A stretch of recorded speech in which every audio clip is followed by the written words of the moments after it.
You're listening to the Parents of Hardworking Teens podcast, episode 86, turning hurdles into the how-to, so that the stuck points actually become the steps to completing a task or any project. And I'm including an exclusive resource that I'm going to gift to you to accompany this episode. So if you'd like to turn the frustrations or difficulties that arise when your teen gets stuck on something in their study into steps towards progress and accomplishment, then this is the episode for you.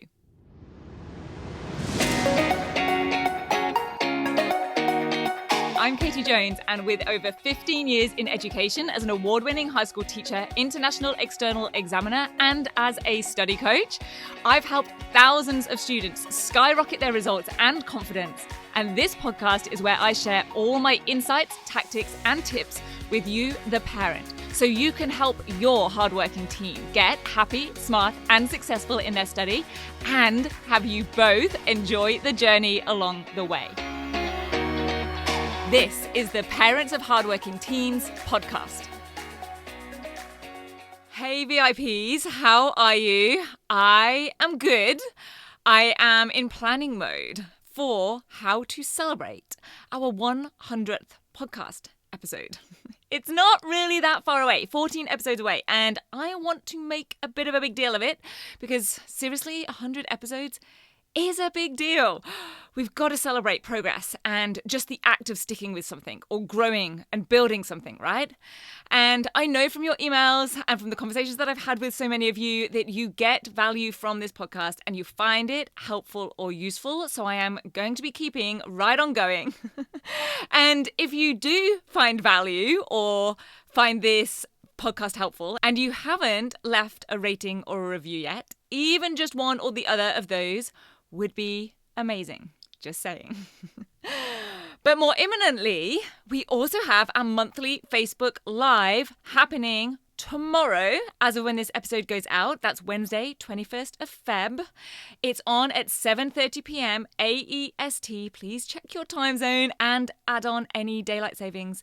And it's going to be an Ask Me Anything session, an AMA, which means that you can come along and ask me anything, or you can email in or leave a comment on any of the social post reminders with your question if you can't make it live, and I will still answer it on the live session.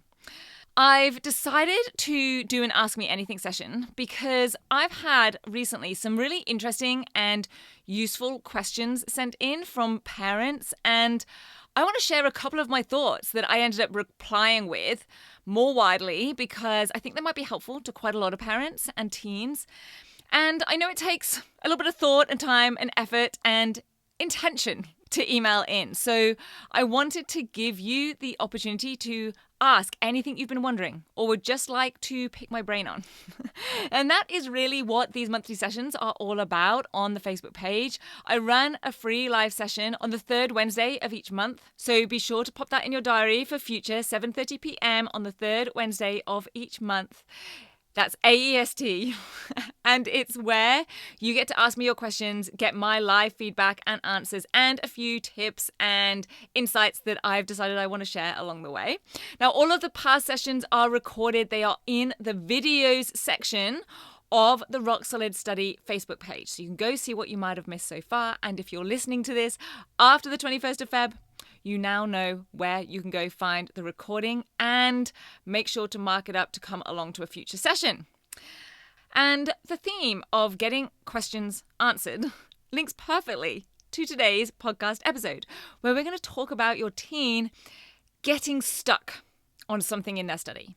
And specifically, the idea that getting stuck actually is the way, it paves the way to progress and accomplishment. It literally shows the way, shows the steps to success.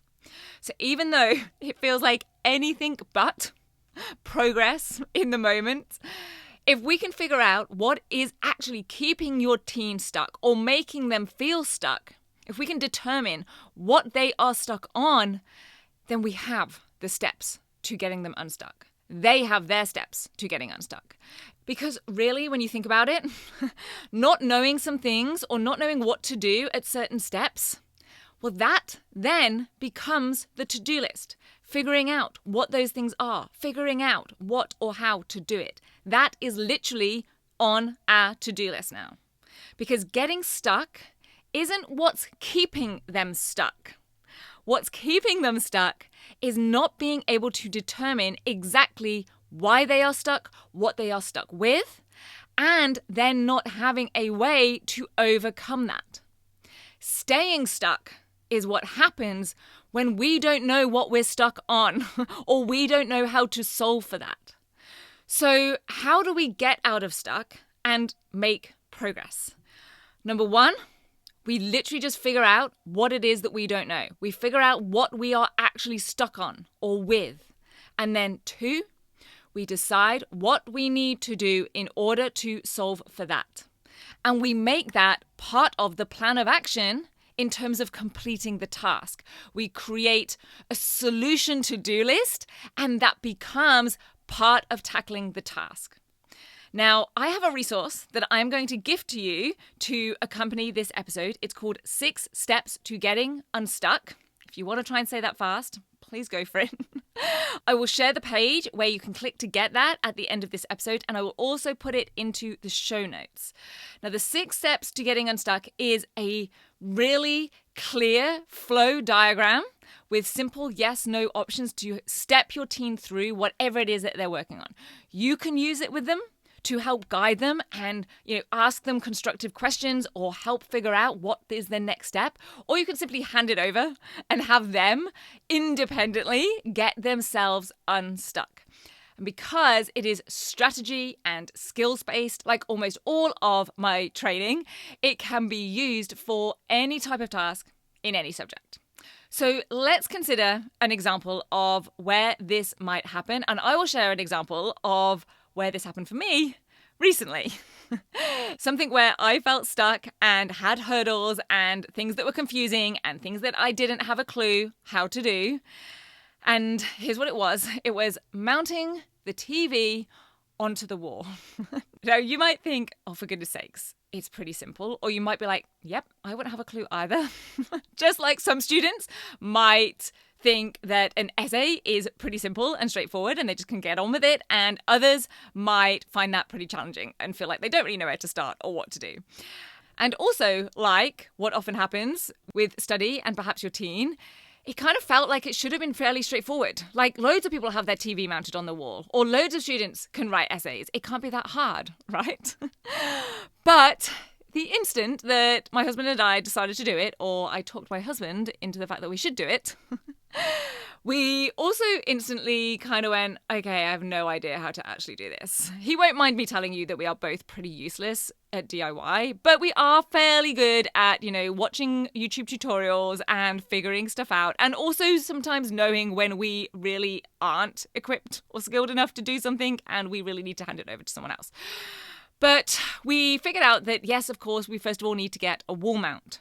We knew something needed to happen with the wires and the cables, but we didn't know how to do any of this or what we really needed to buy. And this is where I tend to get into strife in life in general, because I kind of have the attitude of, how hard can it be? We'll figure it out. And my husband has the slightly more sensible, perhaps, attitude of, you have to do things right, research it properly first, it's probably not as simple as you think, don't rush into it, don't just rush through it. And I will tell you, it took ages. Not because it was actually super time consuming or difficult to do necessarily, but because each step was a challenge to be solved. So just like an essay doesn't really take that long to write, if your teen knows exactly what the question is asking, they can identify the topic and focus, they know how to select the best evidence, they know how to actually analyze that evidence in detail and relate it back to the question. If you know all of the what and the how, then you are pretty set to complete something really efficiently and effectively. It is the hurdles, the uncertainty, the not knowing that mean things take a long time to complete, or longer than they could or should. I'm sure that someone who does this for a living would have had that TV up probably within 10 minutes. They would have had the right skills, they would have had the right tools, they would have had the right equipment, they would have repeatedly done it so it was just familiar and simple and straightforward for them. But at every step of this whole TV mounting project, there was a new hurdle for us to figure out. Honestly, I will tell you this, it is still not 100% finished. This has been going on for weeks. It's been going on for months, actually. We still need to figure out where to put the little digibox thing. At the moment, it is precariously perched on the top of the TV.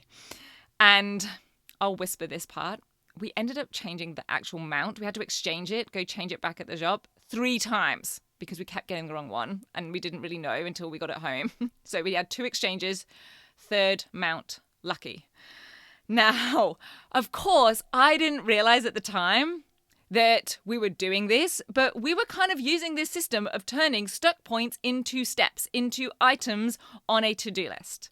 So first thing, we didn't know how to mount it. We didn't know how to physically get it onto the wall. So we had to turn that into an action step.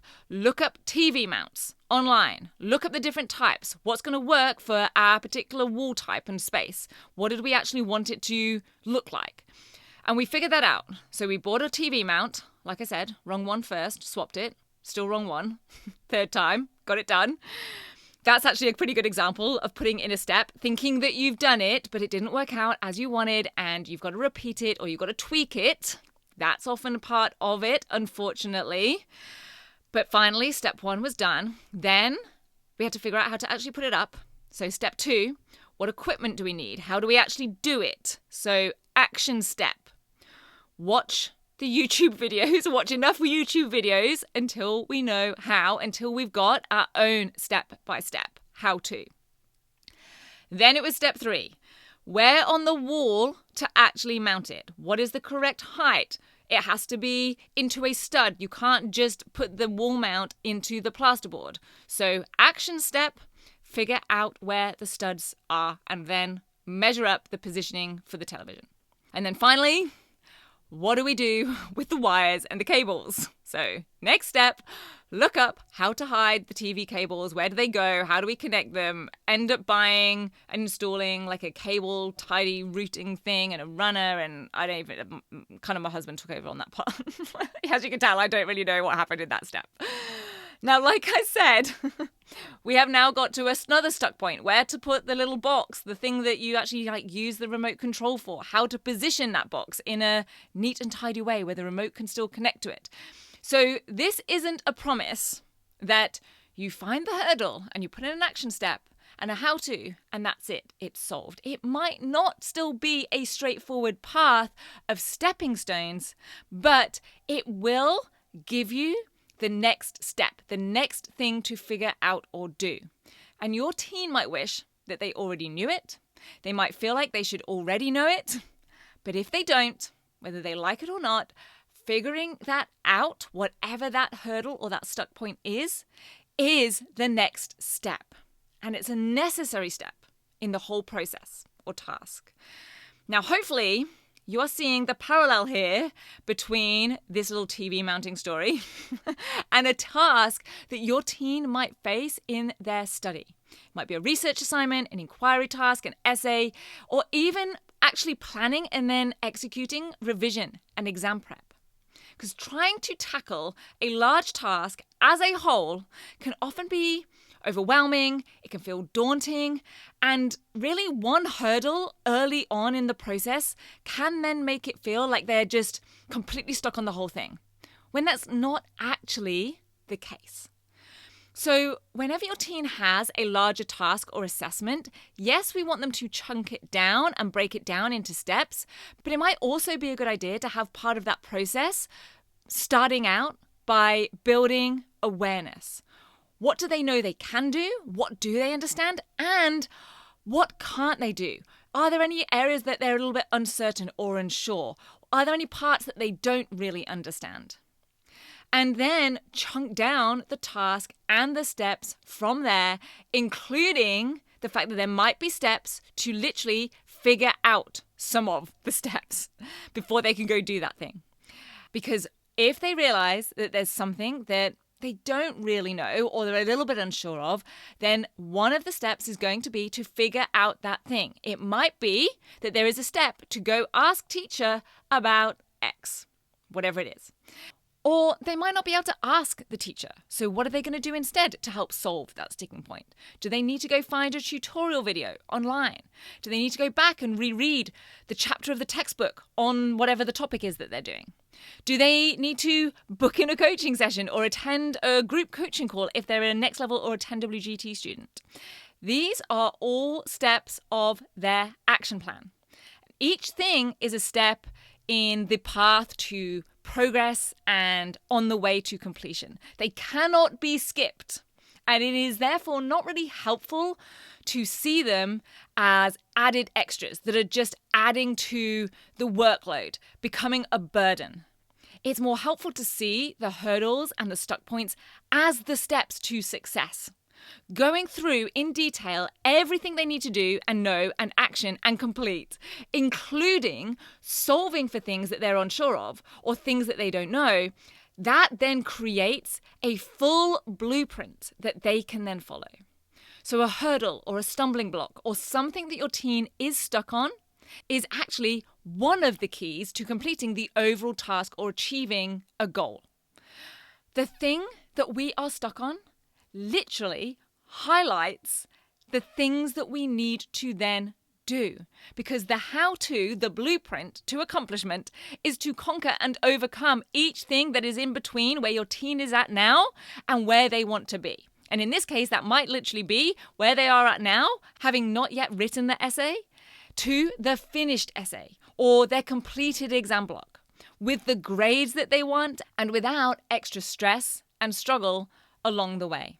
Because if they ignore those areas, they're either going to come out with a lower grade or score than they wanted or hoped for or are capable of, or they're going to come up against some stress, some struggle along the way.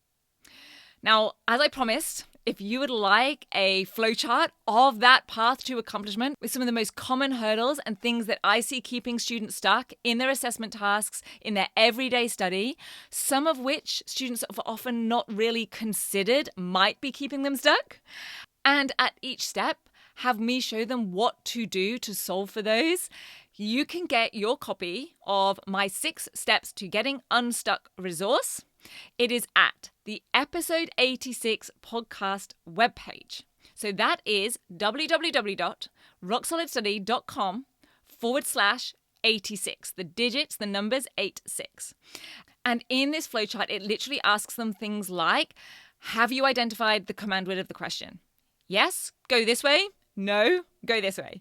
Next question.